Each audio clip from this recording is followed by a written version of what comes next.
새로운 과제로 플랫 그래프인 다이나믹 하이트 아노말리를 그리는 것이 추가가 됐는데요. 매트랩에 하기에 앞서서 관련 개념을 설명할게요. 스페셜 픽 볼륨은 밀도의 역수로 단위 질량에 대한 부피를 의미하며 해수에 대한 스페셜 픽 볼륨은 해당 해수의 수온과 염분, 압력을 가지고 구할 수 있어요. 스페셜 픽 볼륨은 밀도의 역수이기 때문에 수온이 높고 염분과 압력이 낮을수록 커져요. 스페셜 픽 볼륨 아노말리, 즉 스바는 해수의 수온과 염분, 압력을 가지고 구한 스페셜 픽 볼륨의 기준이 되는 스페셜 픽 볼륨을 빼준 건데요. 염분이 35%일, 수온은 0도, 해당 해수의 압력으로 구한 스페셜 픽 볼륨을 기준으로 해수의 스페셜 픽 볼륨이 얼마나 차이가 나는지를 의미해요. 다이나믹 하이트는 특정 수심까지의 스페셜 픽 볼륨을 전부 합한 값이에요. 다이나믹 하이트 아노말리는 특정 수심까지의 스반을 전부 합한 값이 기준이 되는 다이나믹 하이트와 얼마나 차이 나는지 나타내요. 그럼 다이나믹 하이트는 왜 구하는 걸까요? 다이나믹 하이트는 동적 높이를 의미하는 것으로 다이나믹 하이트가 높다는 것은 동역학에서의 높이가 높다는 거예요.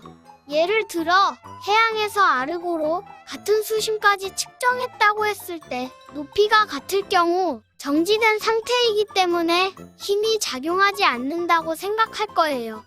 하지만 동역학적 높이인 다이나믹 하이트로 구한 높이는 다를 수가 있어요. 동역학적 높이가 다르면 높은 곳에서 낮은 곳으로 힘이 작용하는데요. 이 높이차로 인해 작용하는 힘을 압력경도력이라고 하고 나중에 배우는 지역류에 작용하는 힘 중 하나예요. 자, 다이나믹 하이트에 대해서 어느 정도 설명을 했으니 매트랩으로 그려보도록 할게요. 이번 그래프에 필요한 데이터들은 다음과 같아요. 지난번에 다 했던 것들이니 복붙해서 준비해주세요. 아까 다이나믹 하이트 아노말리는 해수의 성질로 구한 다이나믹 하이트가 기준이 되는 다이나믹 하이트와 얼마나 차이가 나는지 구한 것이라고 했는데 이 차이는 스페셜 픽 볼륨 아노말리들의 합과 같아요. 그래서 우리는 우선 스페셜 픽 볼륨을 구해야 해요. 강의 노트에 공식에 대한 설명이 있어요. 스페셜 픽 볼륨은 밀도의 역수이기 때문에 TS 다이어그램을 그렸을 때 사용했던 밀도를 구하는 함수를 사용할 거예요. 이때 주의할 점은 이 함수에 들어가는 변수들의 크기가 같아야 해요. 이 부분은 이 해수의 성질이 들어간 스페셜 픽 볼륨이고 이 부분은 염분 35%일, 수온 0도인 기준이 되는 스페셜 픽 볼륨이에요. 여기서 주의해야 하는 게 각각 행렬을 나누기 때문에 행렬의 나눗셈이 되어 복잡한 방식으로 계산되므로 우리가 원하는 나눗셈을 하기 위해 꼭 1 뒤에 점을 찍어줘야 해요. 이 둘을 빼줘서 스페셜 픽 볼륨 아노말리, 즉 스반을 구한 거예요. 이제 dp까지 곱해준 값을 구할 건데 dp는 압력의 변화량으로 인터폴레이션을 하기 위해 압력의 간격을 10으로 했으니 그냥 10을 넣어주면 돼요. 그리고 스반의 평균은 위의 값과 아래 값의 평균이 되는데요. 코드로 이렇게 쓸 거예요.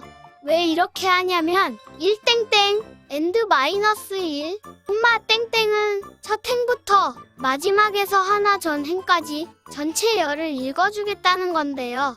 그럼 이 부분이 될 거예요. 이제 뒤에는 이 땡땡 and, 땡땡이니까 두 번째 행부터 마지막 행까지 전체 열을 읽어줘서 이 부분이 될 거예요. 이 둘을 더하게 되면 같은 위치의 행렬끼리 각각 연산이 되니까 우리가 원하는 순차적으로 더한 스반이 나올 거고 그것을 2로 나눠주면 평균이 될 거예요. 그래서 이 둘을 곱해주면 이 부분이 완성이 되는데 이때 압력의 단위는 데시바가 아니라 파스칼이기 때문에 단위 환산을 위해 만도 곱해줘야 해요. 델타 P라는 변수에 저장해 줄게요.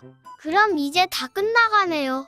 강의 노트에서 하라는 대로 다이나믹 하이트 아노말리인 델타 D를 구할 건데, 이때 아르고 개수는 위에 dir로 구한 파일의 길이와 같으므로 랭스 파일로 해주면 되고, 중력을 구하는 함수에 들어가는 위도는 순차적으로 해당 위도로 변하도록 해준 뒤 델타 P의 컴썸 코드를 사용하여 누적 합계를 구해주면 됩니다.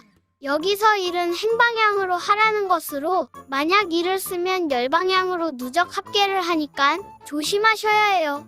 이렇게 구한 델타 D는 행에 따라서 해당 수심까지의 다이나믹 하이트 아노말리가 계산된 것인데, 우리가 그릴 800데시바까지의 다이나믹 하이트 값은 80번째 행의 값이에요.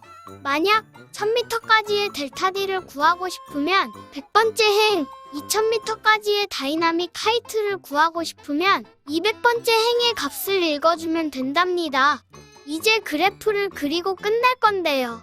귀찮으니까 지난번에 했던 플락 그래프 과제 중 아무거나 복붙을 한 뒤 변수와 값들만 조금씩 바꿀 거예요. 일단 아르고 사이클 번호와 델타 D를 그려줄 것이므로 변수를 바꿔주고 바로 80, 땡땡으로 80번째 행만 그릴 거예요. 선 스타일도 바꿔줄게요. 이제 순차적으로 내려가면서 엑시스 범위를 바꿔주고 XT, YT, X라벨, Y라벨, 타이틀, 가로 세로 비율, 저장할 이미지 파일명까지 다 바꿔주면 이제 끝납니다. 코드를 실행하고 보고서 잘 쓰세요.